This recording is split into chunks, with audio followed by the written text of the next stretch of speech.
os verdadeiros significados dos ensinamentos do Tathagata. Nós vamos começar a abordar os 10 preceitos budistas.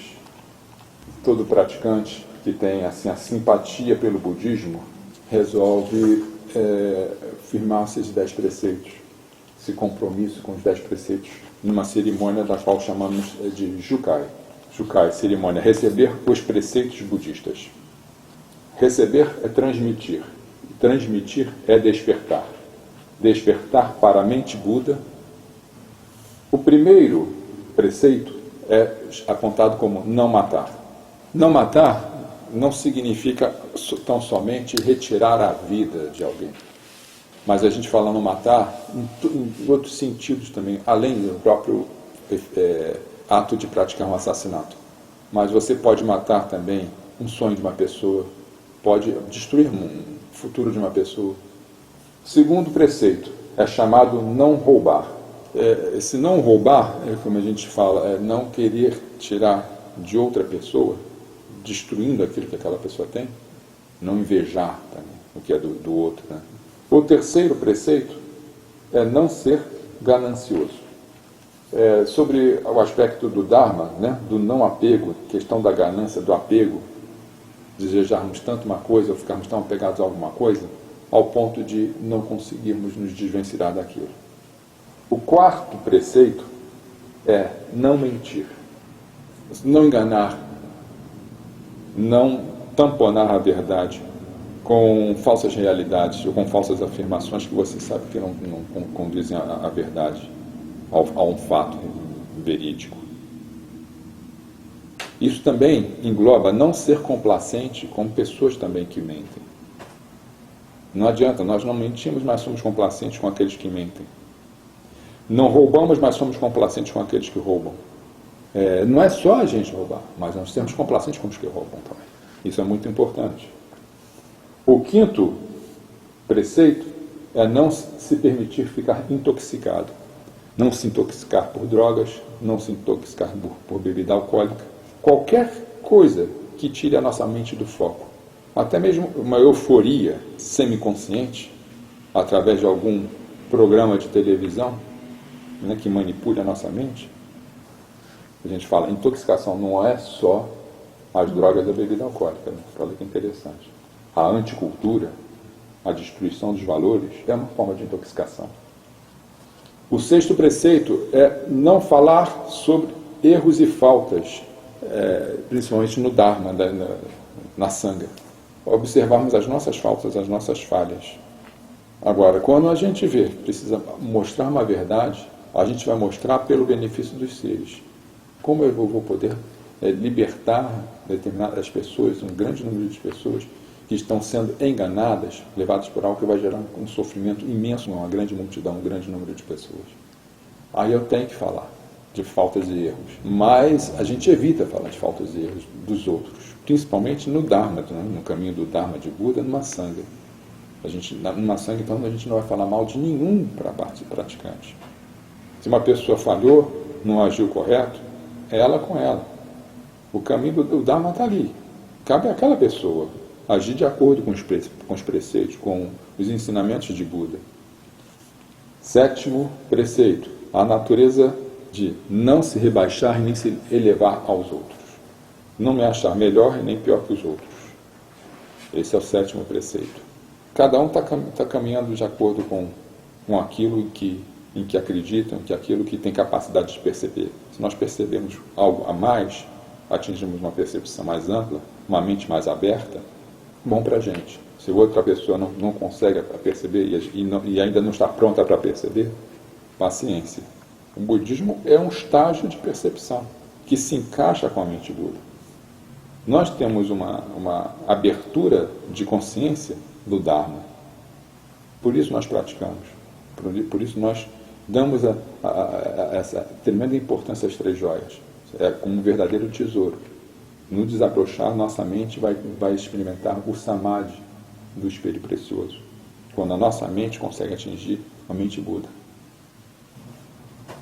Mas é muito importante a gente não se achar melhor nem pior do que ninguém. dentro da gente, dentro de nós mesmos, no nosso próprio coração.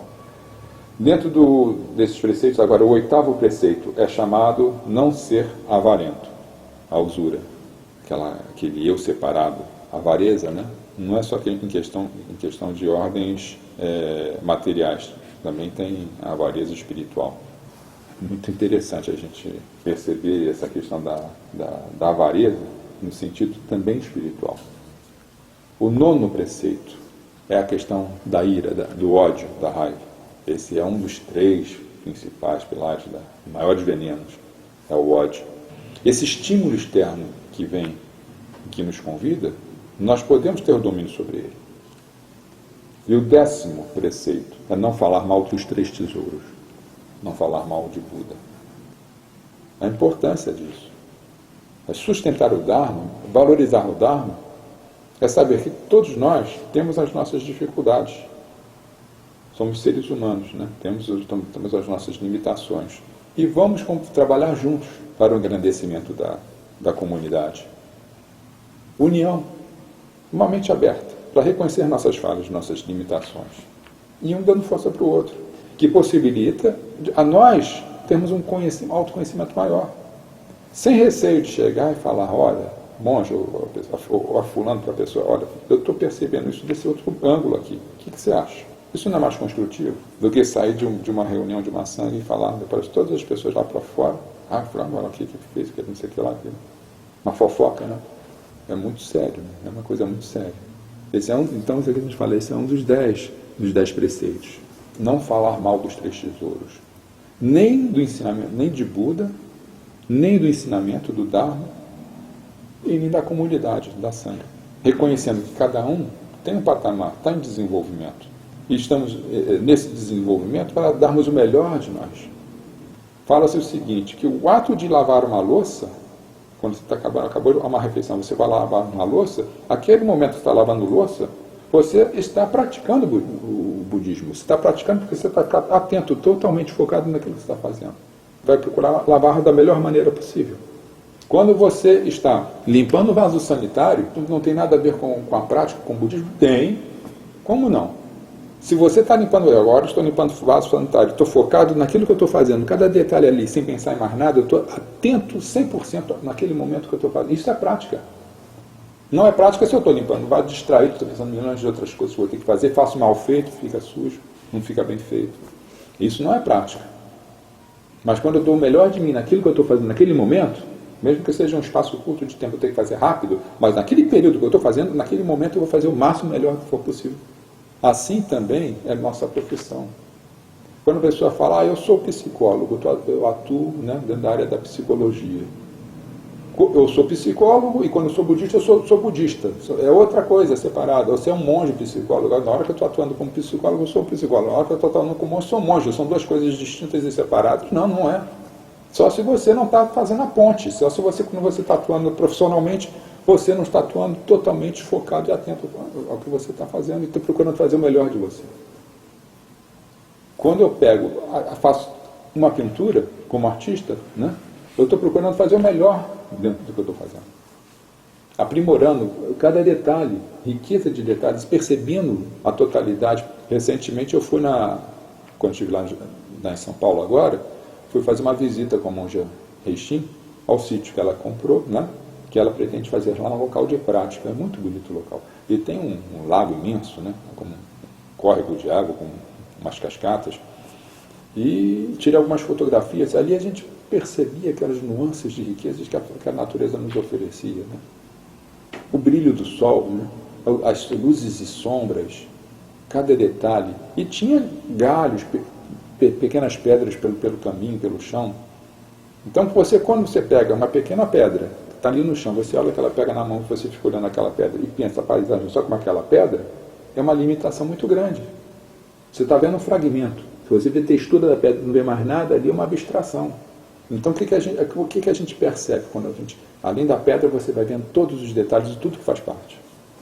A gama de cores dos verdes, a variação cromática, o raio de luz que você percebe, o raio do sol, através dos fundos mais escuros, das sombras mais escuras das copas das árvores. Se não houver a sombra, você não percebe a luz. É a dualidade, é o mundo dual que nós vivemos. O mundo dos humanos é um mundo dual. Nossa natureza é dual. Não temos como fugir disso. Então você tem um mundo infernal lá embaixo e você tem um plano búdico que está acima do paraíso. O mundo do humano está no meio. É um mundo dual. Está entre as duas forças. Não temos a unidade. Mas dentro dessa dualidade que nós estamos inseridos, aceitar e perceber todas essas nuances, tudo que existe. Tanto nas sombras quanto nas luzes mais intensas. Nas sombras, você perceber o seu lado sombrio, que significa você adentrar no teu subconsciente, naquilo que você desconhece de você, que está mergulhado lá dentro da sua mente, que você... Isso é o lado sombrio que está dentro de você. Os seus medos, as suas inseguranças, as suas incertezas, adentrar. Porque a gente vai ter domínio daquilo que a gente vai perceber. Enquanto não tivermos a percepção de toda essa nossa natureza, o domínio de nós mesmos, da nossa própria mente, é o autoconhecimento. Esse autoconhecimento engloba tudo. O nosso lado luminoso e o nosso lado sombrio também. Aí a gente vai conseguir perceber tudo como uma totalidade. A gente bota os pés dentro de uma determinada paisagem, a gente percebe tudo que ela tem nessa paisagem. O movimento do córrego da água, o orvalho, o canto de um pássaro. Tudo isso faz parte. E não abstrato, separado, fragmentado. Abraçar os preceitos budistas, como a gente fala, né? Abraçar esses 10 preceitos, são tão básicos, são tão óbvios, que não tem outra maneira da gente, mesmo para quem não é budista, mas que fuja disso, desses 10 preceitos básicos, está fugindo de sua própria natureza iluminada de si mesmo. E a prática, a nossa prática constante, é para nós não perdermos o foco em nenhum momento, porque os convites são enormes. O conflito externo é enorme. Nós vamos percebendo as coisas acontecendo no mundo, né? Que bom que esse mundo tivesse só paz, fosse só luz. Mas não são só luzes. A iminência de uma guerra, até aqui no Brasil mesmo, né? Estamos em guerra aqui, o tráfico das drogas lá no Rio, pessoas falando mal das Forças Armadas, gente falando bem do Exército, gente falando mal do Exército. Mas na hora que o negócio apertar, eles vão correr para quem? Como aconteceu com Frei Mozart, né? Foi assassinado lá na Washington Luiz, num assalto. Eles fecham o trânsito e vão fazendo um arrastão como bem entendem. A polícia não tem mais condição de segurar, agora entra quem? Com quem que as pessoas, que pelo menos as pessoas de bem que não são bandidas, vão contar? Que querem viver uma vida dignamente, com decência. Vão contar com quem? Com o PT? Com os políticos para que as pessoas possam chegar, transitar com tranquilidade, com segurança até o local de trabalho delas. Isso é uma guerra. Nós estamos vivendo uma guerra. É o lado obscuro que a gente tem que encarar. Dual do mundo que nós estamos vivendo. Próximo de nós, como está acontecendo com a Coreia. A iminência agora caiu como você me falou hoje, aí caiu uma ogiva lá. Mar do Japão. Nas águas do Japão, ali dentro nas águas territoriais do Japão, que a Coreia do Norte lançou lá. Isso aí é uma coisa, né, que nós estamos... Nosso mundo está passando por muita crise. Então a gente tem que encarar as sombras, a gente tem que olhar de frente às sombras. Elas existem. E novamente lembrar por que elas existem. E existem porque as pessoas, né, uma boa parte das pessoas, principalmente o poderio político atual, mundial, não observa esses 10 preceitos aqui. Que se todas as pessoas seguissem isso aqui, esses 10 preceitos budistas, esses, né, básicos, não precisaria de... Todo mundo viveria em paz. Harmonia plena. Aí não precisaria de exército, não precisaria de polícia, mas não vivem. Então a gente precisa do exército. A gente precisa da polícia armada. A gente tem que ter um meio de defesa para inibir essas forças, de alguma maneira. Mas o budismo fala, enquanto sua mente toca o céu, os teus 2 pés estão bem situados no chão, em equilíbrio. Você tem uma base sólida, você não está em uma mente de devaneio, plena de tudo que está acontecendo. E você não deixa sua mente entrar em devaneio. Mas teus pés estão ali, na realidade. Focado naquilo que está acontecendo no momento, na atualidade, agora, no momento. Não vivendo uma fantasia. Não é um mundo fantasma. Você não vai ficar mundo seu fantasioso, separado. Não é isso. Você vai viver a realidade que nós estamos. Mas atento o tempo todo, para não fazer parte da engrenagem das trevas, para não ser levado pelas ardilosidades de Mara, do demônio Mara, que tentou Buda. Isso é a nossa prática, esse é o Dharma de Buda. Agora vocês podem falar alguma coisa, se vocês quiserem. Isso tudo é muito claro, né? É muito evidente que são valores que são muito importantes. Nem sempre tão fáceis de praticar. Humanidade mesmo, né? Nossos erros, enfim, a gente erra muito, né? Então, mas eu acho que mais importante do que acertar é tentar acertar, né? Estar atento para tentar fazer o melhor possível e quando você errar, você está mais... você mais rapidamente perceber esse erro e procurar não errar de novo. Né? Não precisa se matar porque você cometeu um erro, mas simplesmente você tentar não errar de novo, aprender com aquele erro, né? Porque o erro faz parte do mundo, né? Faz parte do Zen também. Né? Como nós erramos aqui, né? Eu toquei ali, esqueci, não consegui tocar na hora que tinha que tocar o sino. Exatamente. É o treino. Prestar atenção para da próxima vez não cometer o erro naquele mesmo lugar. Porque se você ficar repetindo, toda vez que repetir, não tocar o sino naquele mesmo ponto, aí sim, aí é realmente preocupante. Agora, o fato de você errar uma vez faz parte. E aprender com o erro, né? O erro é importante também. Também educa, né? O erro educa muito. Isso também é um exercício. É importante estar atento, porque como são... depois a gente vai falar de cada um separado, dando mais foco, sabe? A cada um desses preceitos. Abordar com mais profundidade cada um que a gente... Eu postei muito assim rapidamente, né? Um resumo assim rápido de cada um, mas é interessante a gente adentrar em cada um deles, né? Principalmente começar, a gente pode desdobrar depois aqui só sobre o ódio, só sobre a ira, né? Você que é um dos 3 venenos, né? Você falou em aspectos deles. Ganância. Você falou aspectos deles aí que quando a gente pensa, sei lá, na ganância, a gente não pensa na ganância espiritual, de repente. Né? Então, quando você falou isso, eu pensei imediatamente o sujeito que não quer ver o progresso do outro.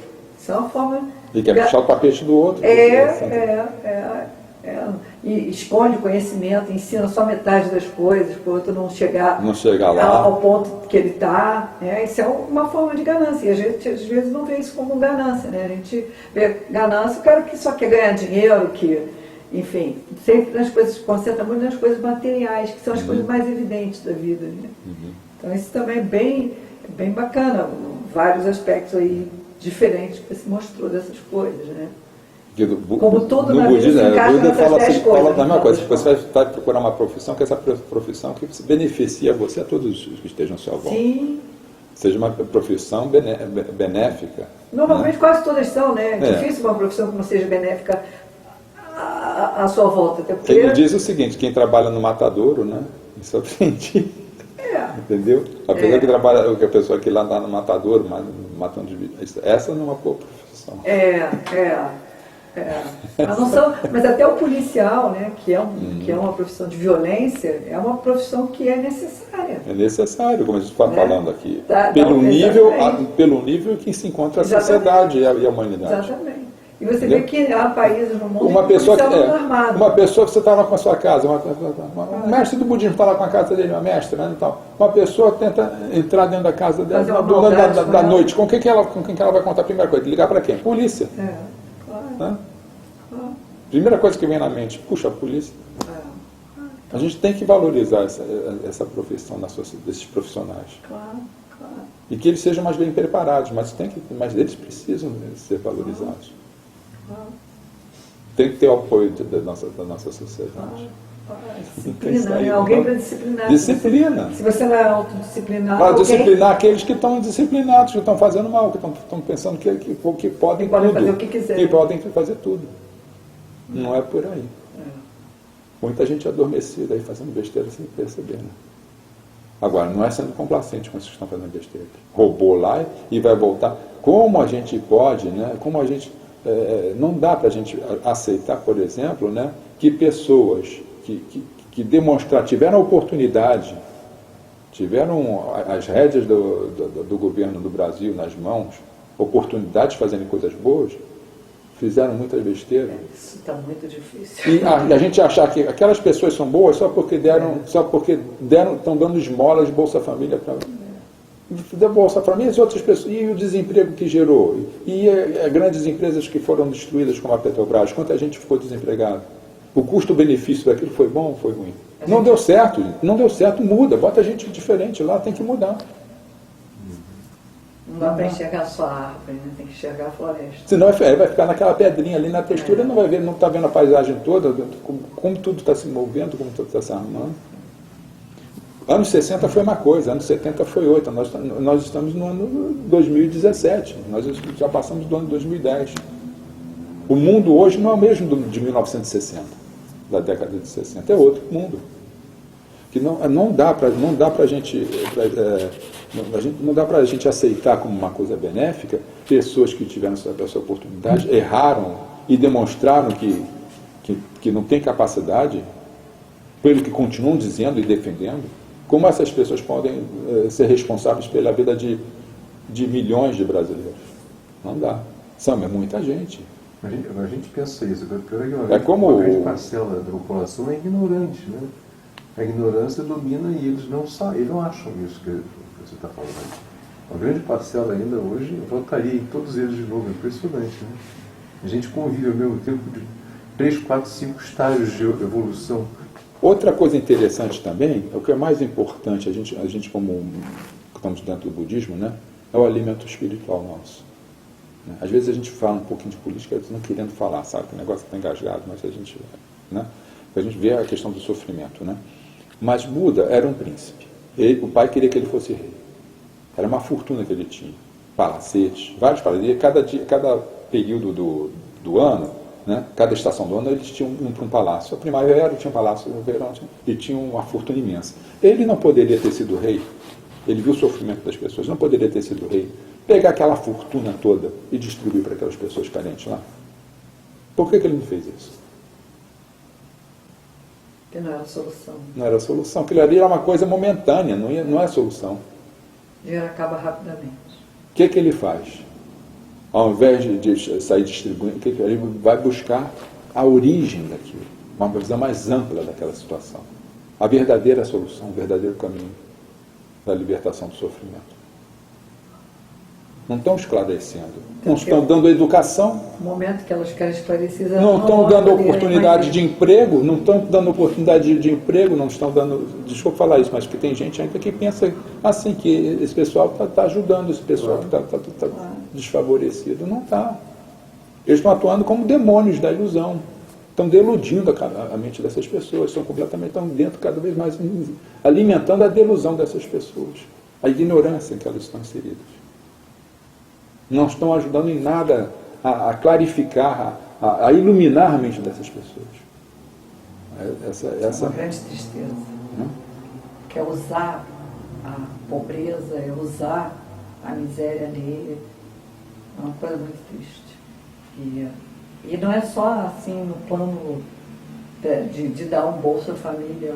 Hoje estava vendo um programa de televisão, uma moça que dizia que era estudante de jornalismo e numa faculdade de jornalismo e não sabia quem tinha escrito a carta para o rei de Portugal informando que o Brasil tinha sido descoberto. Quer dizer, olha a ilusão que essa moça está vivendo, de achar que ela pode ter um diploma de jornalista e exercer a profissão de jornalismo se ela não tem esse conhecimento básico da história do Brasil. Isso é muito triste. Saber que anos e anos as pessoas isso foi vendido para ela. E se eu chegar para ela e disser para ela, você não tem condição disso, vamos voltar 10 passos atrás, como num joguinho, ela vai ficar com raiva de mim, e não da pessoa que está vendendo para ela, em suaves prestações mensais, o diploma de jornalista. Porque é mais fácil acreditar naquele caminho que aparentemente é mais fácil, do que voltar lá, vamos voltar 10, 15 anos de estudo, que é o que você tem que voltar. Não adianta você seguir daqui para frente. esse diploma não vai te servir para absolutamente nada. É só um papel. Nenhuma das pessoas cursaram o segundo grau sem ter nenhuma condição, né? Não, estão em Uma empregada universidades. nossa, já falecida, tadinha, ela fez o segundo grau e não sabia escrever. Não sabia escrever. E ela uma vez me perguntou, você acha que eu devo fazer faculdade? O que eu ia falar com ela? Não faz não, que não tem condição nenhuma. Não é uma questão de você Incrível, né? Ela tinha tirar o condição. sonho, né? Como diz, Ilusão como é pura. uma coisa que a gente não pode fazer Deram com o sonho. budista. Deram. Mas você também não pode Mas, acreditar entendeu? um delírio. Você tem o prazer de fazer a coisa bem feita. Despertar esse prazer de fazer o máximo, você se esforçar para fazer o melhor. Pode não ser o Para você perfeito. crescer. Exatamente, mas Entender eu fiz o meu isso. melhor. É uma frase fantástica, É. dizer, eu fiz o meu melhor. Pode não ser perfeito, mas era o máximo que eu podia fazer. Vai avançando. E você, naquele momento é o máximo, mas depois daquele momento mais à frente, você vai ver que é possível aí avançar. Claro. Mas naquele momento é o E máximo. não se dá por satisfeito quando você viu que você deu o seu máximo, mas não está bom, mas não é o perfeito. Uhum. Então, pelo menos isso é bom porque eu tenho minha consciência tranquila de que eu fiz tudo que eu podia naquele momento. Mas isso não quer dizer que, como eu fiz tudo que eu podia naquele momento, eu tenho que parar ali. Uhum. Né? Meu foco tem que ser a perfeição. Eu não posso partir do mais ou menos, o meu foco é o mais ou menos. Não, meu foco é a perfeição. Eu sei que eu não vou alcançar, porque eu sou humana, mas meu foco tem que ser... Quando você pinta o quadro maravilhoso daquele ali, você não pode partir, vou fazer qualquer coisinha, olha aquilo ali, olhou um quadro ruim, você ficar igual daquele ali ruim, tá bom para mim. Não. Você olha uma obra de arte de um grande mestre e fala, eu vou pintar igual a esse sujeito aqui, igual a um Monet, igual a um Dali. Você vai se basear num É mestre. lógico. Como nós, né, do budismo, estamos baseando no mestre do Rei Dogen. Você pode A gente vê lá a estrutura, exatamente. todo o exemplo que o Rei Dogen deixou. Exatamente. Você pode não chegar lá porque você não tem o talento. Ele deixou um livro em 100 capítulos sobre o Genzo, que a gente ainda vou conseguir para a gente estudar aqui. Isso é maravilhoso, os ensinamentos que tem sobre o Genzo. Você vai partir do quê? Do ensinamento um do grande Zezinho da mestre. esquina? Não. Você tem que partir disso. Entendeu? Exatamente. Então você vai buscar o que é dos melhores. Sim. Aqueles que estão no patamar de maior esclarecimento, a gente tem que respeitar e ainda, né, pedir uma informação, assimilar alguma coisa desse não é querer derrubar, puxar o tapete. Você acabou de falar. Sem qualquer inveja, né? Pois é, vai querer derrubar que ele não consiga nada porque eu não estou conseguindo. Que isso? Não estou conseguindo agora, poxa, mas eu vou me ligar com ele e vai me passar algumas informações que vão ser benéficas para mim. Se não conseguir chegar ao patamar dele, paciência. Mas você vai ter chegado muito longe. Mas você vai ultrapassar barreiras e fronteiras de você mesmo. Evidentemente que eu não tenho a menor ilusão de que eu vou ser um Buda. Mas o meu foco é ser um Buda. É isso aí. Eu sei que eu posso, eu tenho fé nisso. Eu tenho fé, minha fé vou me esforçar isso é uma pra fé. isso. Mas isso é fé. Eu vou me esforçar para isso. Como eu fiz. Eu não fui a melhor mãe do mundo, mas meu foco era ser a melhor mãe para os meus filhos. E ainda é até hoje. Eu sou mãe. Quer dizer, eu errei milhões de coisas, mas o meu foco é, sabe, pensar grande. Por isso a gente sempre fala uma coisa interessante, a monja Coen falou, nesse nosso retiro agora, o budismo é uma religião. E é uma religião de fé. Que nós depositamos a nossa fé no Buda, no iluminado. Que nós temos isso dentro da gente, que é o nosso modelo. E ali é o samadhi do espelho precioso. Você vê refletido a imagem do Buda refletida em você. A gente não pode partir um atirador, ele mira onde? Na mosca. Ele não mira na rodinha próxima da mosca. Ele mira na mosca. É na mosca que nós temos que... É aquilo que a gente tem que buscar, independentemente da gente conseguir alcançar ou não. Porque se a gente não buscar... Percebe que isso é um ato de fé? Mas não é aquela fé cega, né? Não é isso. É um processo de fé, mas uma fé com visão, com clareza, né? Com patamar de amplitude. É fé. E o que a gente tem sentido nas pessoas eu acho que é um grande problema do mundo, é que as pessoas não estão preocupadas em dar o seu melhor. A gente já estava falando, os artesãos, você chama um carpinteiro, o sujeito faz uma coisa, qualquer coisa. Ele não tem orgulho daquilo que ele está fazendo, ele não tem amor naquilo que ele está fazendo. Se é um pedreiro, faz qualquer coisa. Quer dizer, não é uma questão de ser saudosista, mas pelo menos a impressão que a gente tem é que no passado as pessoas tinham um pouco mais de cuidado.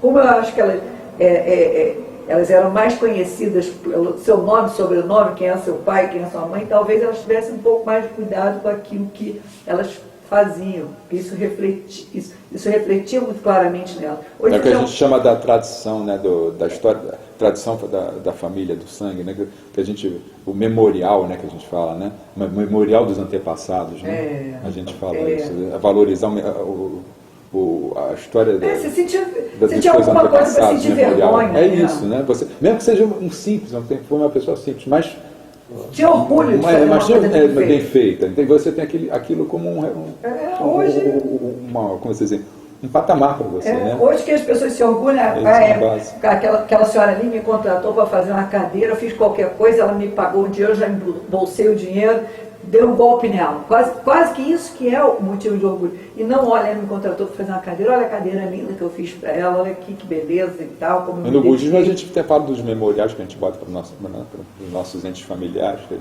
ali que são como aquela veneração, quando tem um altar também do memorial familiar, que é justamente porque você é o que é hoje, graças a todos aqueles antepassados. Claro. Porque você tem um DNA, está no DNA inúmeras informações que ajudaram a formar o que você é hoje. Não é só isso, mas isso também faz parte. É a tua formação. Né? Eu sou grato ao que eu sou hoje, graças a todos esses antepassados. Pela sua vida também, seus professores. Tudo isso também.